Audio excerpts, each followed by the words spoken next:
Mr. Trump is an anomaly.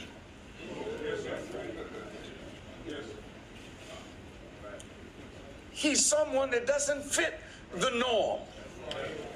You expected a man to be like the other presidents. You wanted him to be more presidential. He's so transparent.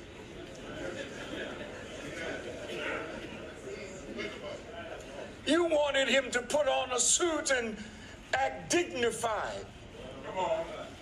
Like the thieves and robbers that dress in suits and tell lies. You wanted him to be like that. And you're angry because he's your reflection.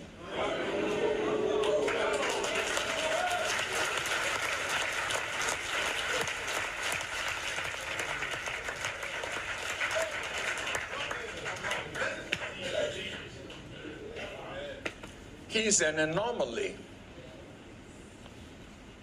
You can't make him what you desire him to be so that you can say, oh, that's my president. He wasn't made that way. God has him here. What did you say, Farrakhan? Do you think that God is not interested in who is president of the United States of America? Especially when it's out of the time of evil? It's in our time now.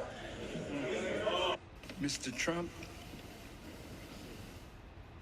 he's like a gangster.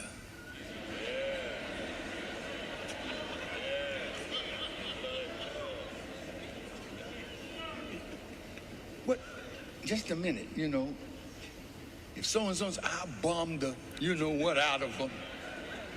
Huh? I said, man, this guy here. And you know what? He's real. When people say Trump is a racist, only because before he ran for office, I never heard nobody call him a racist. People call him an ass. But he's saying racist stuff now. But what's racist stuff that he's saying? The Haitian cat stuff? What's racist about that? Well, Haitians are prejudice. eating cats? Yeah, Haitians are eating cats. Or that when he was like a landlord owning all these places, he was very discriminatory against black residents. I'm discriminatory against black residents in certain buildings. I don't want certain living in my building. As long as you say it with if the I go chest. home tomorrow and I see 17 in the lobby with do-rags on, I'm talking to management like, who is these niggas?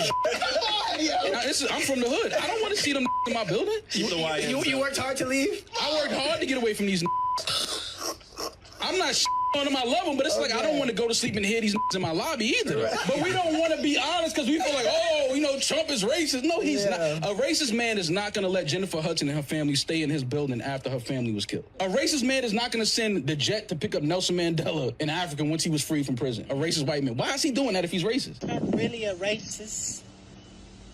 No, I can't say that he is. I ain't never heard of him being racist prior to running for president. That's just me, though. I mean, because any two ways you look at it, the man won his presidency without the black vote. What he need it for? What he need us for? Tell me what he need me for. He don't need me. But for some reason, he always get up on that stage talking about how low black unemployment is. Because he legitimately cares. You never heard Obama get on stage talking about black unemployment. He couldn't. Because under his first 2 years with a Democratic Congress, it doubled. Black unemployment under Barack Obama doubled. How many of y'all know that? It doubled.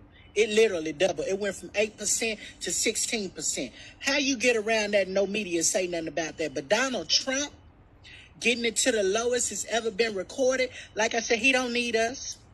He does not need the black vote. The black vote didn't put him in office. The black vote ain't going to take him out of office.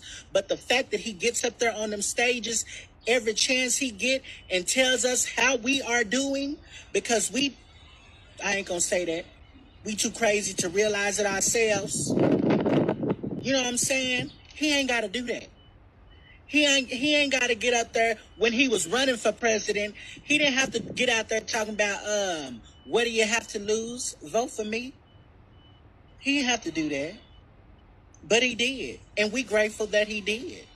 You know, it's some smart folks out there that happen to be darker skinned like me. You just got to find them. See, a lot of them scared to say something because they scared somebody gonna say something back to me. I'm a step. What's up? You got something to say about Donald Trump? What? I ain't got no MAGA hat. My damn head too damn big to be trying to wear a MAGA hat. So I can't wear no MAGA hat I nowhere. But I got a MAGA sweater in there that I wear. I wore it to work. Nobody said nothing. I'm a big old bitch. They better not say nothing. What's up, family? So a black woman gets in front, looks dead in the camera, as you see, and says, Trump, I apologize for calling you a racist. I was wrong. Now, that right there is not a small thing to say out loud. That's a woman standing in front of people who probably agree with her old position. What's up, family? So a black woman, as you see, gets in front of the camera, looks dead at the cameras, and basically said, look, in other words, indirectly, Trump, I apologize for calling you a racist. I was wrong. Now, that right there is not a small thing to say out loud. That's a woman standing in front of people who probably agree with her old position, and she's reversing it in public. So we're not just reacting to what she just said. We're going to break down her exact points one by one in order she made them.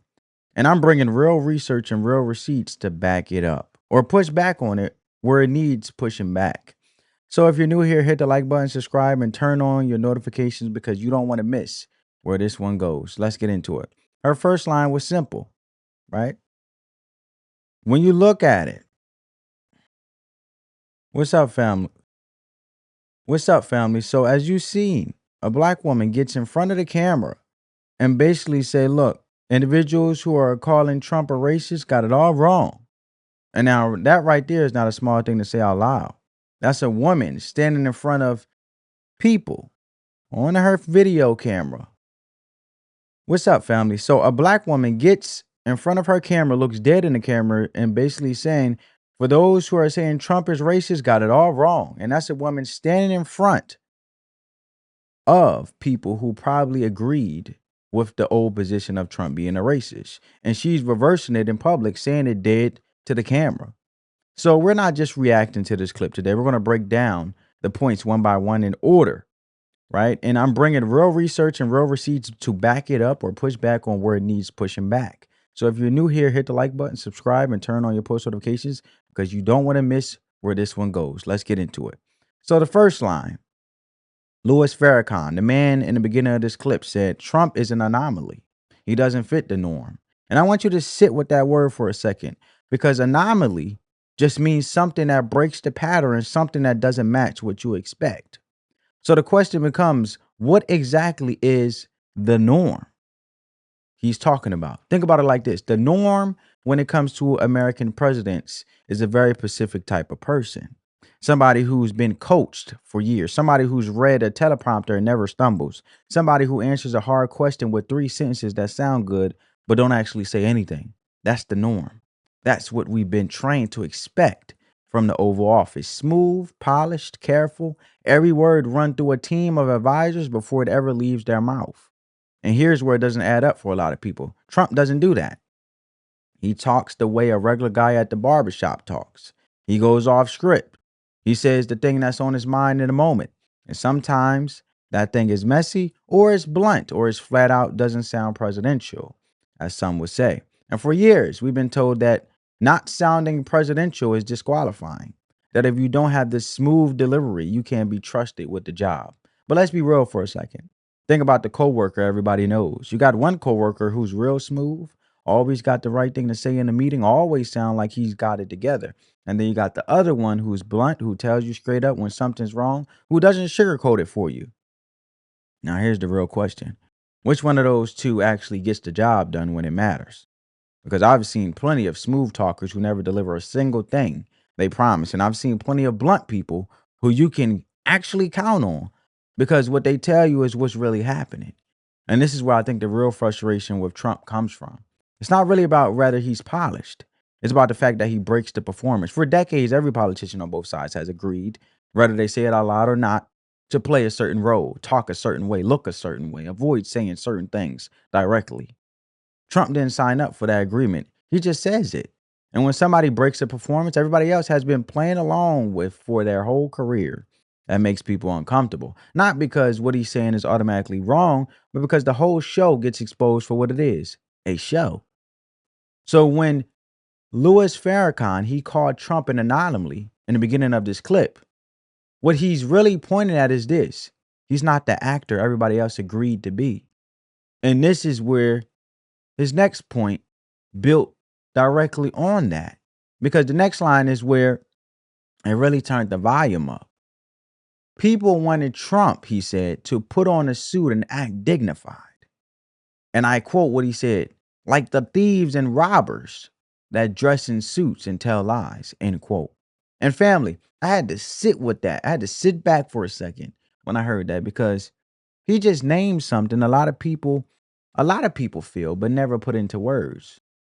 Here's what he's really saying. When people say they want a president to be or to act presidential, quote unquote, I should say, a lot of the time what they really actually mean is they want somebody who can lie to them smoothly and make it sound good. They want the calm voice. They want the reassuring tone. They want somebody who can stand at a podium and tell you everything's fine, even when it's not. That's what presidential, quote unquote, has come to mean for a lot of folks. Not honest, just smooth. And look, we've seen that movie before. We had presidents stand in front of this country with that same calm, trustworthy voice and sell us wars based on information that turned out to be false. We have trade deals signed with a straight face and a firm handshake that ended up shipping factory jobs overseas while entire towns lost their reason for existing. We've had promise after promise made from a podium, delivered with total confidence, and then quietly walked back once the cameras moved on to the next story. None of that came with yelling. None of that came with an insult on Twitter. It came smooth. It came polished. And it still cost people their sons, their jobs, their pensions. So let's be real for a second. Bluntness is not the same thing as dangerous. And polish is not the same thing as honesty. Those are two completely separate things that we've been trained to treat as one.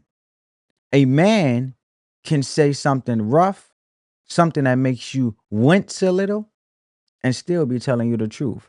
And a man can look you dead in your eyes with a calm voice and a good suit and be lying through his teeth the entire time. The delivery is not the same thing as the content. Now, to be fair, I'm not going to sit here and pretend Trump's delivery is smooth. It's not. The man says things off the cuff that make you cringe sometimes, or for those who make cringe. He goes on tangents. He'll call somebody a name in front of the whole country like he's still on a reality show. And that's a real critique. And it's a fair one. If you are somebody who values a president who sounds careful and composed at all times, Trump is going to bother you, and that's an honest reaction, not a fake one. But from my perspective, here's the verdict.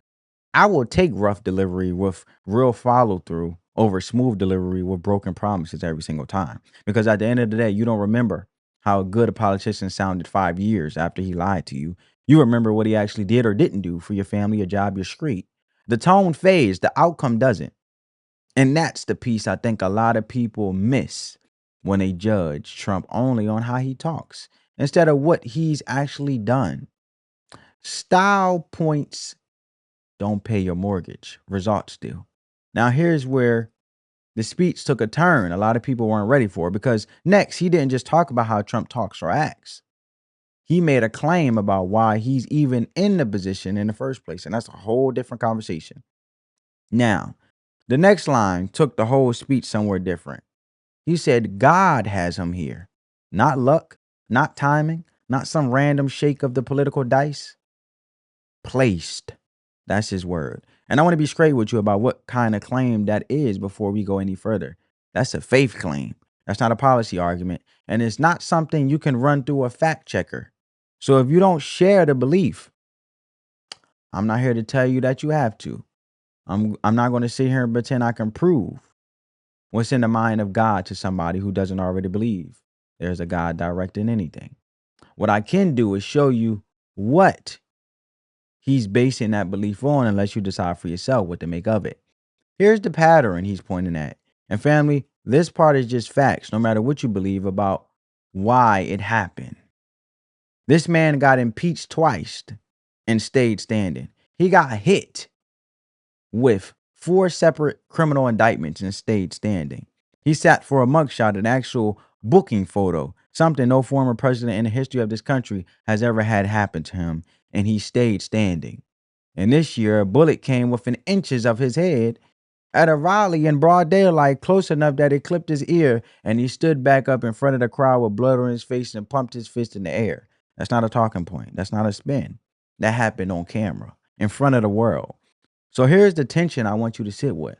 I'm not going to force you into a conclusion on this one. You can look at that list and call it coincidence. Plenty of public figures have gone through hard stretches and came out the other side. And bad luck plus good lawyers plus a resilient personality can explain a lot. Or you can look at the same list and call it a pattern. Something that goes beyond the normal odds of what one man in public life usually survives. I'm not going to tell you which one you have to pick.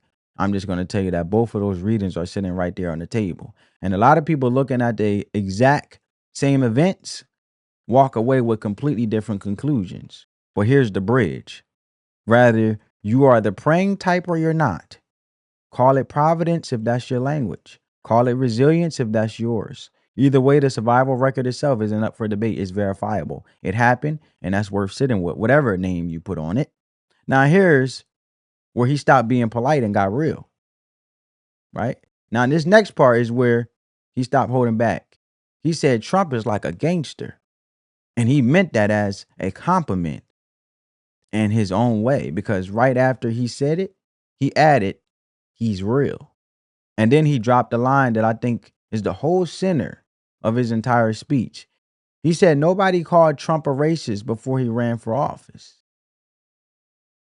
People called him an ass. And family, that's not just a feeling thrown out there. That's a claim you can actually check. So let's check it. Before 2015, Trump was a reality TV star. He was the guy on The Apprentice firing people every week, and that show ran for years with contestants and celebrities of every background. Black, white, didn't matter. He had a business relationship with black entertainers he had business relationships with. He had black celebrities show up at his properties, host events at his hotels, appear on his show. The hip hop world talked about him constantly back then. And I mean constantly, mostly as a symbol of getting money. Songs name dropped him as a stand-in for success. Nobody in that era was writing him off as some hidden racist. He got covered by the press plenty back then. Sometimes good, sometimes messy, but the word racist wasn't attached to his name the way it is now. What was attached to his name was loud, arrogant, a showman, a guy who ran his mouth, an ass, like Will said. Not a bigot, an ass, as in a pain in the butt. Rude, supposedly. So here's the shift, and I want to say it plainly because this is the whole point. The accusation didn't show up because somebody uncovered new evidence. It showed up the moment he switched from businessman to Republican presidential candidate. Same guy, same personality, same blunt mouth he had for 30 years on camera. But the second he put an R next to his name and started running against the political establishment, the label changed. That's not a small detail. That's the entire argument that's being made. And it deserves to be treated like a real claim, not just a vibe you agree with or don't. Either the man changed or the label changed. And if the man didn't change, something else did. Now, to be fair, I'm not going to sit here and pretend Trump has a spotless history and act like there's nothing real to point to. Back in the 1970s, his family's real estate company got sued by federal government over accusations of refusing to rent apartments to black tenants, right? Real case is documented. It happened. And if I sat here and acted like that lawsuit didn't exist, I'll be doing the same thing I'm accusing the media of doing, picking only the facts that fit my argument. So that's on the table, and it's fair for anybody to bring it up. Now, that could have been a way of smearing President Trump due to his successes, because I have seen President Trump refute that claim. I hired black, Spanish, Mexican housekeepers, the whole nine, right? So it could have been a smear due to jealousy or envy where he got accused. As we know, individuals and the human nature of temptation, when you get power, it can be corrupt. And for those who are in power, based on the Department of Justice, as we've seen weaponized against them and things like that. that could be the case. If this continues as a threat, it's my opinion that it will blow. It will blow sky high. It will be the biggest scandal ever, or one of the biggest scandals since Al Capone in terms of organized crime. I believe that there's going to be a lot of embarrassed and a lot of red faces. But to sit here and listen, as people are saying that there's no organized crime, that there's no money laundering, that there's no anything, and that an Indian chief is going to tell Joey Killer to please get off his reservation, is almost unbelievable to me. You have basically stated that the problem seems to be that the FBI doesn't have any people, or is that correct? Is the issue that you... No, I think it's far beyond that. I think that people have got paper bags over their faces and nobody's looking. Everybody, it seems to me, from even just a common sense standpoint, knows what's going on.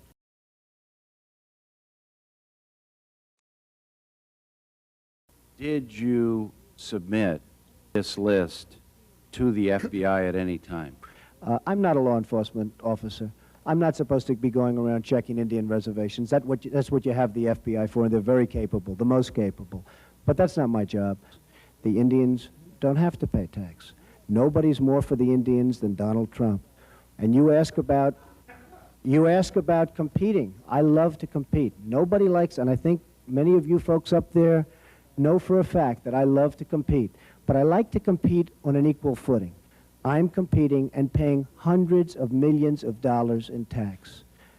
My so-called, as you would call them, opponent, and they're not an opponent, but my opponent is competing and paying no tax. It's not a fair situation. You indicate that they don't pay taxes. I didn't indicate they don't pay taxes. I said they're not paying taxes on casino. No, that's because the profits from it are to go to the reservations. Oh, really?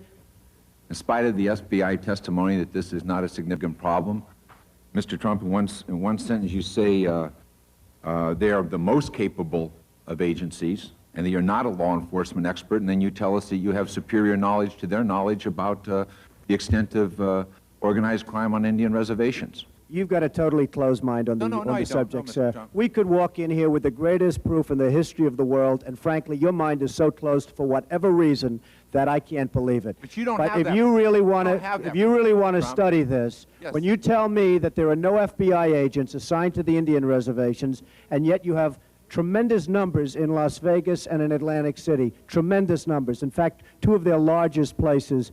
I want to tell you something. You have a long way to go. And for whatever reason, you have a closed mind. I don't know why. Perhaps you could tell me.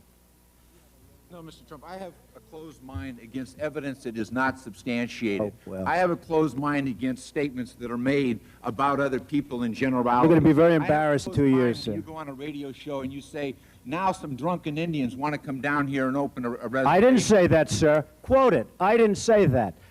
Who said that? Who said that? I'd like an apology right now because I didn't say that. Imus opened the broadcast, so, excuse me, Mr. Imus said that. Okay. Could I please have an apology?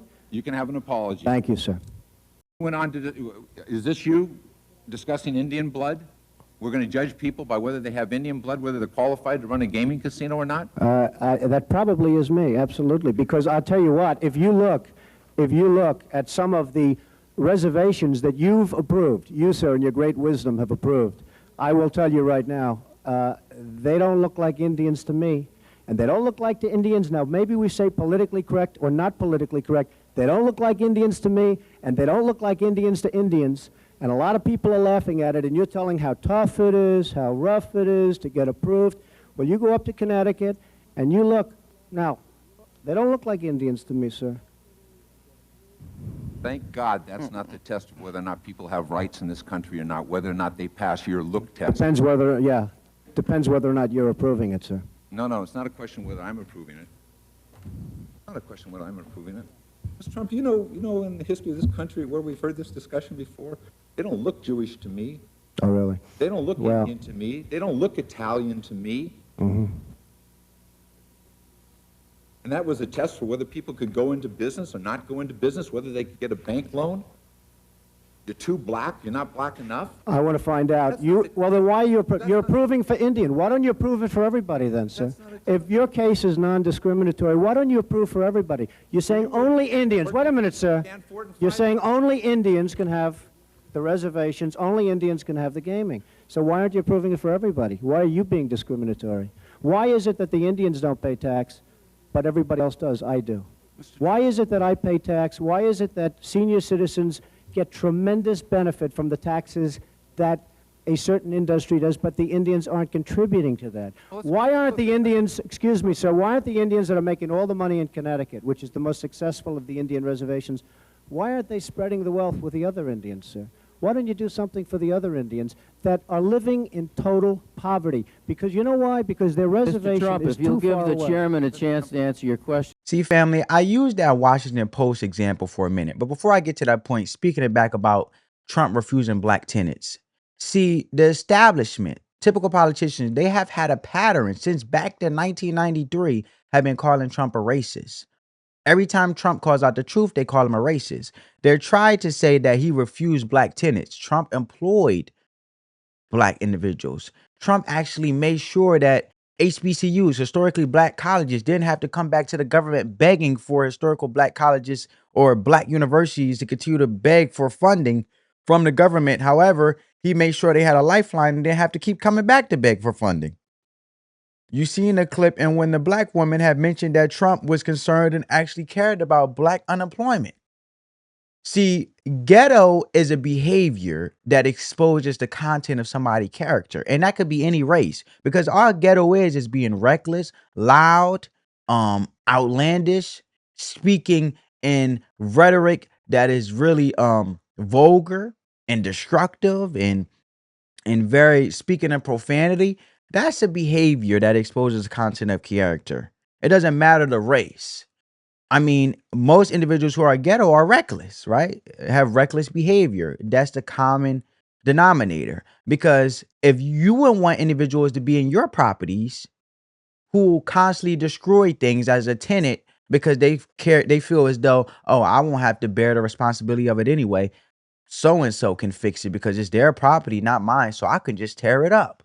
See, that's a certain ghettofied behavior that can be for any race. See, ghetto isn't tied to any race. It's just a behavior. That's why you judge individuals off the content of their character, not the color of their skin. So they try to say Trump was refusing black tenants, but really he was refusing reckless behavior to destroy his property, which I think anybody, rightfully so, who cares about their property, and other tenants who actually pay their rent out of respect for their spaces and the property as well, to make sure it's upheld and the quality of their property is upheld, especially if it's a property building with multiple units and other tenants. You want to be fair and you want to have good business so individuals can actually stay as a long-term tenant to continue to be be a tenant and be a part of enjoying the experience of your business, right? So now, tying that where they try to frame Trump and smear him as being racist towards blacks and refusing black tenants, which was actually false. They also tried to accuse him of being racist towards Indians, which is why I showed you that example of the 1993 Washington hearing. Now, here's what a lot of people don't know, family. And this is where the history actually matters. See, Trump been calling out the establishment for a long time, Democrat or Republican. Back in 1993, Trump had casinos in Atlantic City, and the Manchuntucket Baguette tribe opens up this massive casino in Connecticut and starts pulling customers away from him. Open up the massive casino in Connecticut, start pulling customers away from Trump. So Trump goes to Washington and testifies in front of a House subcommittee on Native American affairs, which is what you seen in that Washington Post clip that I showed you. And what he says on record is basically that these operations are wide open for fraud and abuse, that people are claiming native status who don't really have a claim to it. And here is the thing that nobody wants to talk about because the context gets in the way of a good headline. Trump wasn't talking about black people or white people or any racial group. when he raised that concern. He was talking about a Pacific historical scam that goes back to the 1890s called the $5 Indians, which you see the definition on the screen here, right? And the $5 Indians, and this is documented history, the Dawes Commission came through back then to figure out who was really a member of the 5 civilized tribes. And what happened was a bunch of non-native people, mostly speculators who wanted land, paid government agents $5 under the table to get their names fraudulently added to the tribal rolls so they could claim allotments that were supposed to go to actual native families. And that scam, that Pacific documented fraud, it was what Trump was pointing at when he said some of these casino operations needed to be checked. And he was saying the real Indians are out here getting pushed aside while people who paid their way onto a Rose list generations ago are now running casinos and claiming benefits they were never supposed to have. And later, when Elizabeth Warren, who's still a rhino who's around as a senator and up in Congress, Elizabeth Warren made Pocahontas, Elizabeth Warren, as President Trump calls her, humorously, made her big claim about being Cherokee. So Trump said, okay, let's do a DNA test on everybody and find out who the real Indians actually are, because the whole system has been compromised by people who found a way to game it. And when he kept pushing that button, the establishment hit back. The establishment hit back hard. They shut down his casino plans. They denied his approvals. They used every lever they had to punish him for speaking the truth. And that's the pattern you see over and over again. The man calls out a scam that's been running for 100 years. And instead of people checking if he's right, they turn around and call him a racist towards refusing black tenants, racist towards Indians, because that's easier than admitting the scam exists. Fast forward to current today, they're still trying to do it in the name of reparations for the sins that blacks have paid, which they want to pay individuals for their family members who suffered back then. Now, I understand the sensitivity of racism against black individuals. It happened, and it was a real thing, and it's the sins of our country, and no country is perfect. But look how far we came and how unified we are and how diversified we are. That's beautiful, right? But how would you actually know to be able to test what family tribe actually came back from racism? That opens up the door for fraud again, which is why you see it being denied today. And if you look at that 1993 with the casino thing, that was the same fraud with the tribal thing of individuals paying to be on the rolls and weren't verified if they were actually part of Indian tribes or part of that 5 civilized tribe. So then it opens up for fraud, waste, and abuse in the name of taxpayer dollars constantly being printed in Washington, and Washington, which creates inflation, because the more money get printed, the more the cost of living go up, which is why currently today we see our president Trump getting rid of waste, fraud, and abuse. In the beginning of this second term, when we had Elon Musk automating the systems and actually digitalizing it and computerizing it so it actually can be tracked, because we had rhinos still using paperwork hidden in the basement with dead people on Social Security and so forth. So you see how that all ties together, family? This conversation is big. Trump been doing this before he even became a politician, been exposing it. And I wanted to bring that to you because it shows, which is why I show you guys the pattern of how they've been smearing him and painting him as this racist, right? And people get it twisted, right? Being abrasive and being racist are two different accusations, and they get smashed together because it's convenient. A man could be rude, a man could be blunt to the point of embarrassing, a man could say things that make you cringe. That's a personality.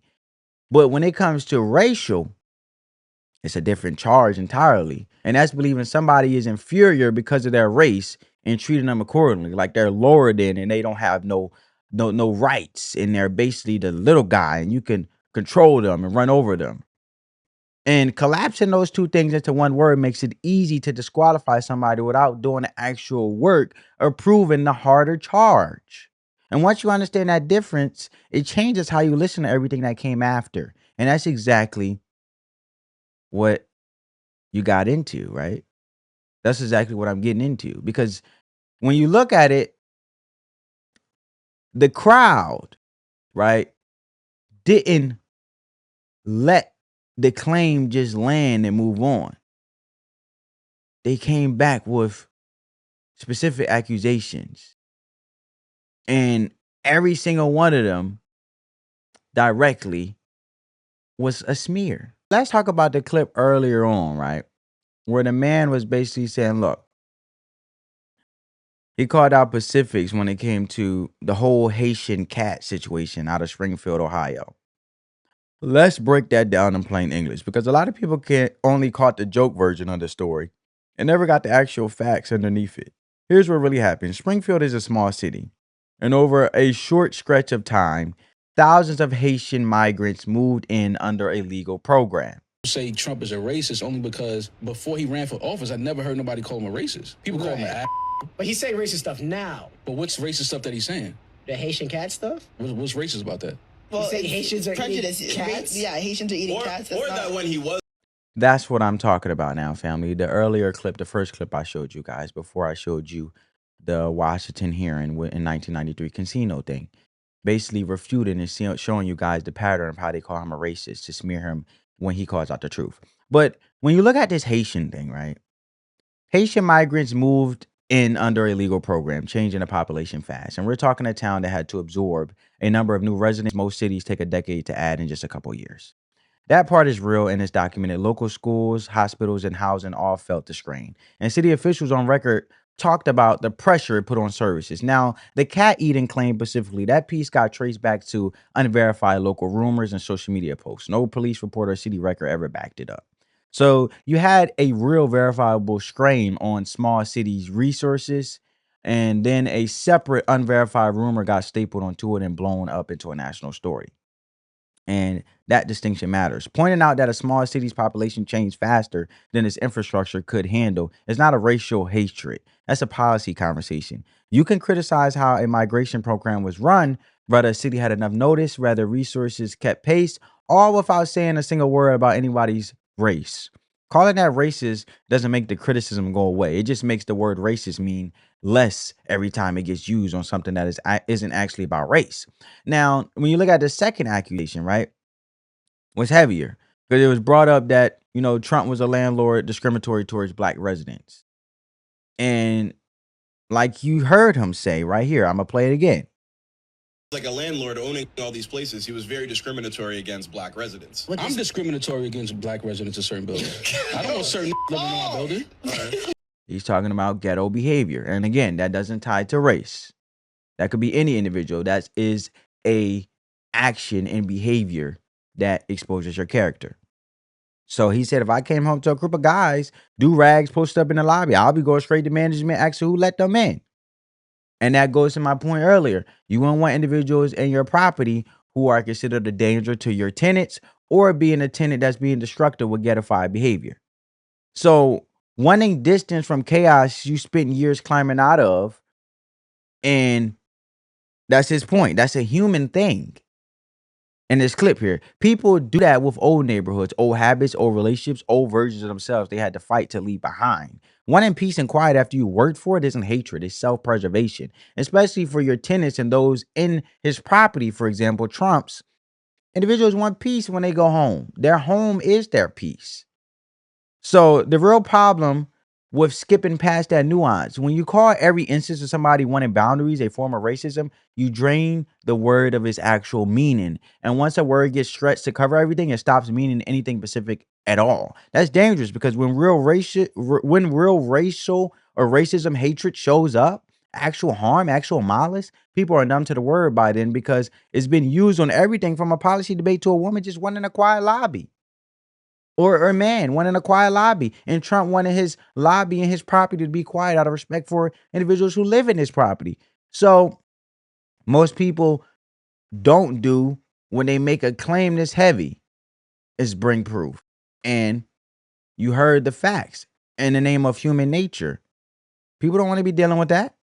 He brought up Jennifer Hudson back in 2008, who went through something no family should ever go through. Her mother, her brother, and her 7-year-old nephew were murdered in their Chicago home. Listen to it. If I go home tomorrow and I see 17 in the lobby with do-rags on, I'm talking to management like, who is these niggas? I'm from the hood. I don't want to see them in my building. You worked hard to leave? I worked hard to get away from these. I'm not on them, I love them, but it's like I don't want to go to sleep and hear these in my lobby either. Right. But we don't want to be honest because we feel like, oh, you know, Trump is racist. No, he's not. A racist man is not going to let Jennifer Hudson and her family stay in his building after her family was killed. A racist. There you have it. Her 7-year-old nephew were murdered in their Chicago home. It was all over the news. It tore the family apart. And in the middle of that horror, Trump opened up his building and let Jennifer Hudson and her surviving family stay at Trump Tower. Not a photo op, not a press release moment, just a place to be safe while the world was falling apart around them. That's documented. That happened. He mentioned Nelson Mandela back to 1990. Nelson Mandela just walked out of prison after 27 years locked up for standing against apartheid in South Africa. And when he came to the United States for the first time as a free man, Trump sent his own personal plane to fly him around during that visit, a black man who spent nearly 3 decades in the cell for fighting racial oppression. And Trump put his own jet at that man's service. It's not something you do if the goal is staying quiet and invisible about race. That's a specific, costly public action. So here's the challenge, and I think it's a fair one. If somebody wants to stand on a racist label, they need to explain these 2 moments away, not just wave them away. You don't get to skip past a man housing a grieving black family in his own building, a man sending his plane for Nelson Mandela, and still call the case closed. Either explain it or sit with it. A dismissal isn't the answer. It's a refusal to answer. Now, let's get into the numbers because this is where feelings stop mattering and math takes over. Under Obama, black unemployment climbed to 16.1% during 2009 and 2010 in the middle of the financial crash. 16.1%. Under Trump, before the pandemic hit, black unemployment dropped to 5.3% in 2019. The lowest number ever recorded since the government started tracking it back in 1972. Lowest ever recorded. Say that again in your head. Lowest ever recorded. Now, here's what that actually looks like in real life, because a percentage on the screen doesn't mean anything until you put a family behind it. 16% unemployment means walking through a black neighborhood where almost 1 out of every 6 working age adults doesn't have a job to go to. That's fathers sitting at home with nothing to do. That's mothers stretching 1 check across a household built for 2 incomes. That's kids watching stress eat their parents alive at the dinner table. Now flip it to 5.3%. That's the same neighborhood, except now most of those same houses have somebody going to work every morning. That's rent getting paid on time. That's a car note that doesn't turn up into a repo. And those aren't just numbers moving on a chart, family. That's real weight lifting off real households. And here's the piece raised, I think deserves real thought. Trump won the presidency without needing the black vote to get there. She mentioned that. This woman mentioned that. She said, he don't need us. She said that, this woman on the screen. And he didn't need it to govern once he was in office. So ask yourself, why does a man who doesn't need something keep showing up talking about it anyway? Politicians put their energy where the votes are. If he genuinely didn't care, the easy move is silence. Instead, he kept bringing it up over and over and over on stages where he had nothing politically to gain from it. And that's what led her to the point that ties this whole thing together. Right? And then the beauty of redoing the beautiness of our capital, Washington, D.C. After this ride on the London Tube, I got a whole new perspective. You know, one of the things as Americans, listen, obviously America, we're more polarized than we've been in years. Republicans hate Democrats, Democrats hate Republicans, everybody hates everybody. Everybody's on the extremes. Meanwhile, most of the people are, 80% of the people are in the middle and can't find a candidate they like. Say what you want about Trump. I voted for Biden, I voted for Harris. I gotta be honest with you, I'm making the swing fast. There's a lot of things going on in the world, a lot of things that I'm seeing in Europe, a lot of things that I'm seeing in London. Strike up a nice conversation with a good guy in London. He's talking, he's like, listen, there's a lot of the British people, a lot of people in London, for all his shortcomings, they want Trump here because the crime is out of control, immigration is out of control. Say what you want. From my Democratic friends, liberals, people on the left, listen, man, we're either gonna have laws or we're not. Break the law, go to jail. You want to play by the rules, you want to play by the laws, Yes. You should be good. If you don't, there should be consequences. Yeah. And in London right now, every single person has told me, don't walk with your phone out, don't wear a watch in Mayfair, don't do it. Even right now, I'm about to turn a corner on the street, I got to worry about holding my phone because some moron might come by on an e-bike, try and grab it. Obviously, I'm running. down. But what's going on across the world is a real problem. The crime rates in these places are unnecessary. They're making our favorite big cities unsafe. It's pushing out good quality people. It's attracting bad quality people. And it is not a good quality of life for anybody. Low income, high income, black, white, purple, tall, fat, skinny. Everybody should have a good quality of life. Everybody should be entitled to their safety. I also think everybody should have good education and healthcare. It's a separate conversation. But what's going on here, I just thought it was super interesting to have a conversation with a nice, level-headed, normal guy on the tube, or as we call it, the subway, where in that case, he was saying a lot of British people, you know, again, for the issues that they have with Trump, they want him here. They want that sort of enforcement. They want someone that comes in and says, this is the law. You either follow the law or get out or go to jail. And that should be it. Because what Trump said the other day at the UN and what I'm experiencing here in London, it doesn't seem to matter what side of the aisle you're on in London. They hate this mayor. They hate the police. They're not doing anything. They're all afraid. The crime is too high. Nobody's wearing nice watches. Everybody's afraid for their new iPhone, and it should not be that way. So I'm out Malcolm X Park, and this is the most I've ever seen people here. And I'm pretty sure it's because Trump done turned the water back on. He did. He did. And you gotta give the man credit. He does have a vision in terms of making things in America pretty. This is crazy. Now, I'm from this area. I've never seen it like this. It's so blue and it's bouncing off the white marble. I've never seen the marble this clean before. We have two other fountains, too, that have the same blue water. Oh, my God. It smells gorgeous and looks gorgeous. Oh, oh my God. Oh, it's so pretty. That's our president. Breathtaking. God. Water is flowing at Meridian Hill Park, also known to many as Malcolm X Park here in Northwest DC. This is the most amount of people I have seen here ever. It's incredible, and it's a lot cooler, and people just enjoying, and this is amazing. It's so nice. It's really, really a big improvement over not having the fountains on, and obviously it's drawing a lot of people to the park. It's great. We love being in the city and having an outdoor space that's safe and clean and open like this is fantastic. One of the best features of DC. Any effort to clean the city, maintain the city, refurnish it, remodel, is a good thing, regardless of who's doing it or for what reason. It was really, really pretty. I really enjoyed this. Amen. That people need to really come see this. Even if you just passing by, just still come see it and take pictures of it. And this is really pretty.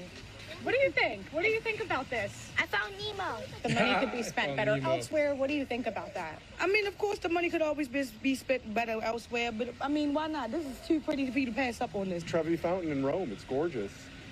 Absolutely gorgeous. I mean, as long as I've lived here, it's the first time I've ever seen it work in '89, and I don't even remember it. Wow. I mean, yeah, no, it's gorgeous. It's breathtaking. This is my first day seeing it with water actually working. It looks so beautiful. I didn't even realize that much water area could exist.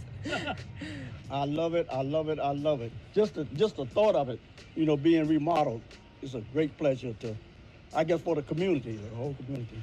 I've forgotten how beautiful it was. It's so refreshing.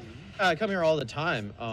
You know, it's never been as nice as it is now, but yeah, I mean, it's a gorgeous park. Have you seen it with water before? It's always been just like empty. It's like for skaters. I was talking to my friend here. It's like Europe or something. Like, it's been gorgeous. I like it. Seems like a nice idea. I really like the fact that they're fixing it up. I mean, I'm down for anything that when you're rebuilding a city. If you're going to do it right, it's going to cost money. You want it to last. You want it to look good. You don't want to have to spend $2 million every 2 years. So if you can do it where it's going to last for a while, I'd rather spend the money now and make it look good for my grandkids. Now, when you look at that, right, here's why I want you to walk away with, because if you leave this video just thinking, man, that was a good clip about Trump, you missed the whole point. This was never really about Trump. This is about how a narrative gets planted in your head in the first place, and how rare it is for anybody to actually go back and check if that narrative was ever true. Think about how these individuals got to their original position. Nobody sat that woman down in the clip I showed you and walked her through this actual record. She absorbed it. Nobody sat there and told Louis Farrakhan, the preacher in the beginning, that Trump was an anomaly. He absorbed it. The same way most of us absorb most of what we believe. Secondhand from headlines, from clips, from what everybody around him and her was already saying. And she believed it for years without ever pulling a thread herself. So let's talk about what it actually costs to do what she did.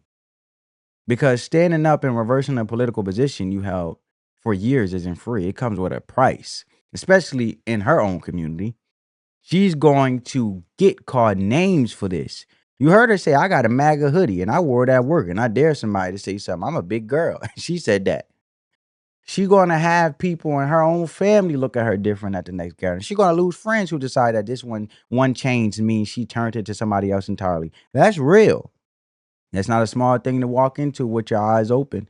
And I want you to sit with that for a second, because most people won't pay that price. Most people will rather keep believing something comfortable and wrong than say something truth and lose their seat at the table. And here's the pattern that goes way beyond her and way beyond Trump. Both political tribes do this. Both sides train their people to treat questioning the narrative as betrayal instead of treating it as a due diligence. You start asking too many questions on the left, you get called a sellout. You start asking too many questions on the right, you get called a rhino or a plant.